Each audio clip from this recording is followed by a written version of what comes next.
Assalamu alaikum dear students, welcome back to my channel.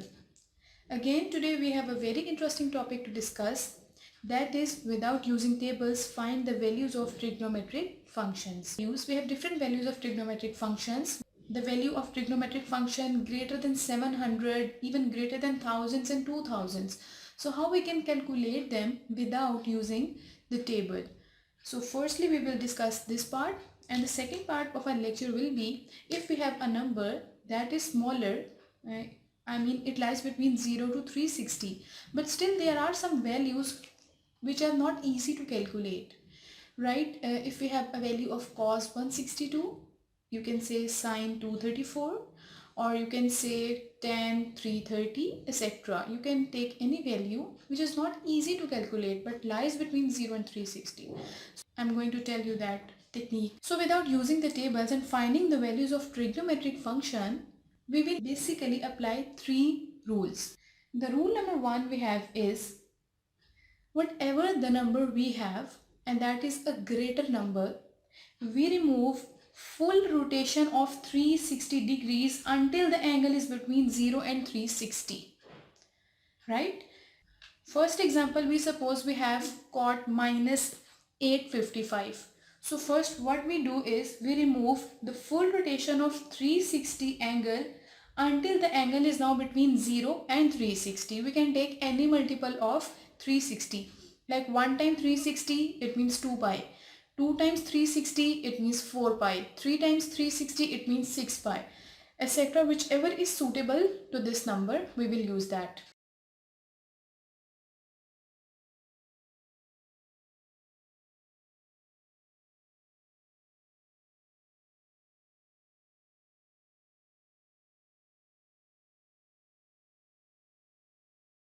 Now we have rule number 2.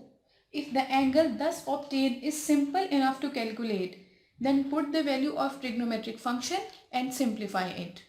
It means after removing a full rotation of 360 from a certain angle, if we get an answer like cot 60, cot 90, cot 45, cot 30, which is very easy to simplify, then you can put the value of trigonometric function and then we can simplify the answer.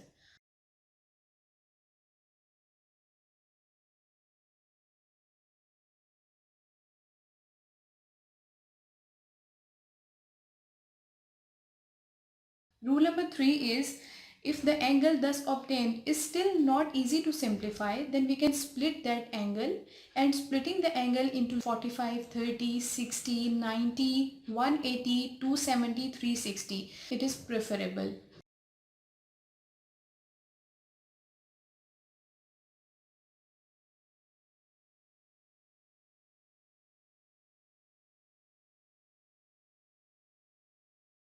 So first do this example. So as we know that cot minus theta is equals to minus cot theta, right? So we can take minus outside the bracket and we have cot 855. Now we have to remove a full rotation of 360 until the angle is between 0 and 360. So 2 pi, one complete rotation, this is equals to 360. Then again a complete rotation which is 4 pi. This is, we have the 4 quadrants.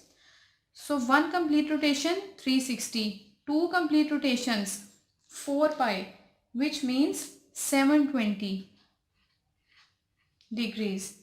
Then again a complete rotation which is 6 pi, and it would be 1080.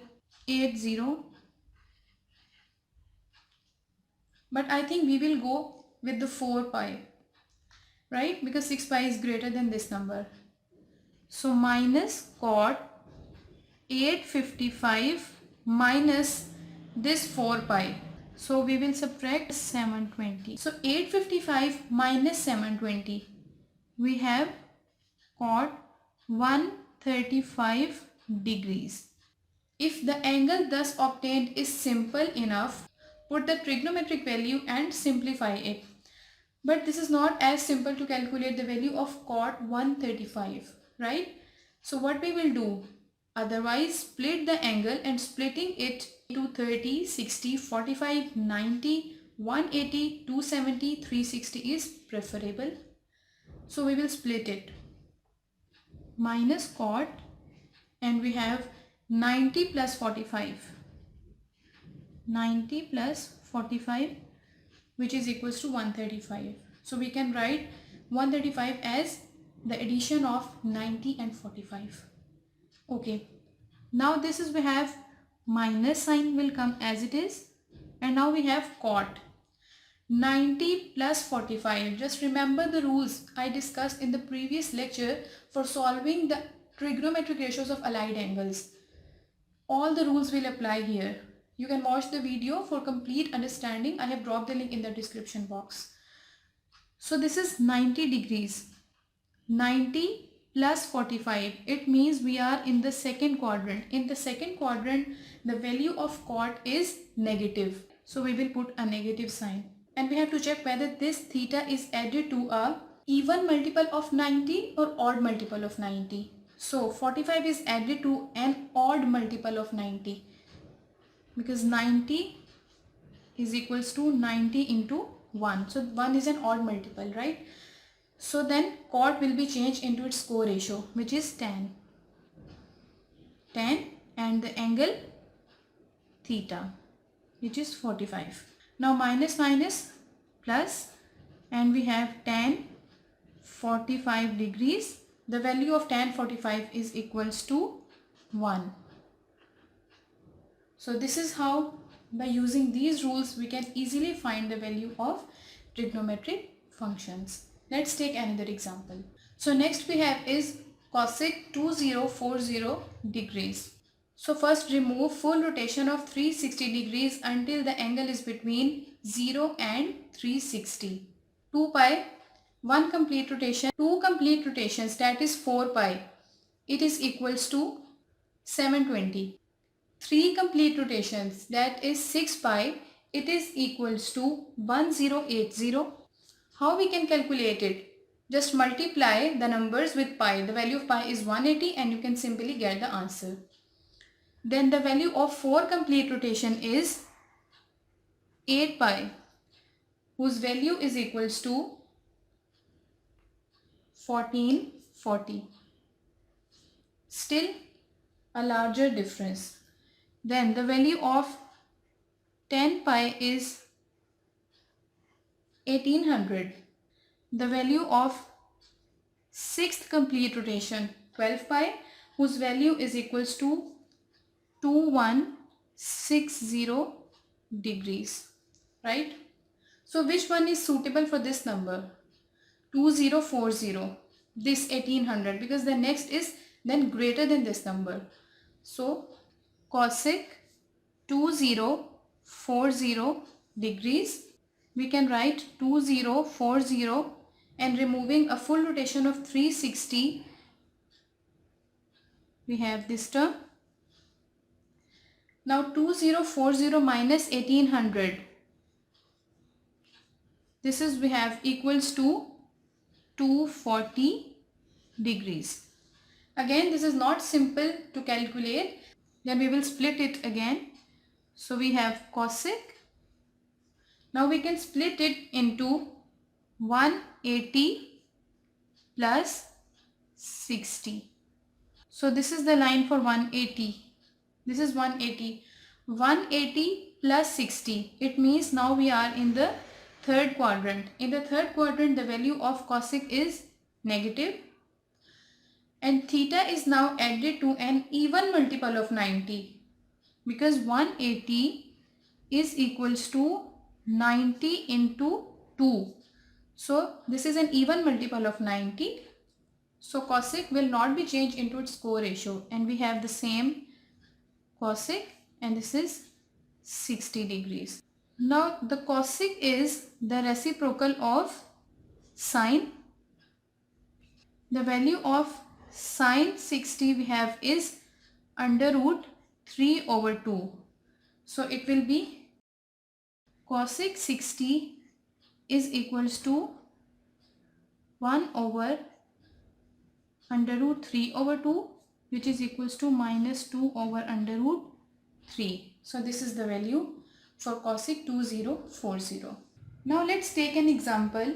If we have a number that is it lies between 0 to 360 but still its value is not common so that we can easily calculate. So what we will do in that case? Suppose we have the value, in example, we have the value sine minus 300 degrees. If we have such numbers, then we split the number either by addition or by subtraction and write this number as equal to the splitting number. For example, we have 300, right? We can split the number and write it as equals. We can write it as 360 minus 60. Again, we will split in the same angles, right? So 360 minus 60, it will be 300, right? If we take the option of addition, we can write 240 plus 60, right? Which is equals to 300. But it is not easy to calculate where actually 240 lies, whether the trigonometric ratios will change into their co-ratios or not, because we are not definite where this point 240 lies, right? So this is the best option. You can think of both options, addition and subtraction, then go with the best option, right? So this is the best option, 360 minus 60. We can easily tell their angle and also whether it will change into its co-ratio or not. So starting sine, writing it as minus sine 300. Then we have minus sine 360 degrees minus 60 degrees, which is equals to 300. Now this is complete 2 pi, which is equals to 360 degrees. So 360 minus 60, it means now we are in the fourth quadrant. In the fourth quadrant, this one, the value of sine is negative. So we have negative sign, and 360 is an even multiple of 90 in which the 60 is added to. So the sign will not be changed into its co-ratio. Sine 60 degrees. Minus minus plus sine 60 degrees. The value of sine 60 is under root 3 over 2. So this is the answer.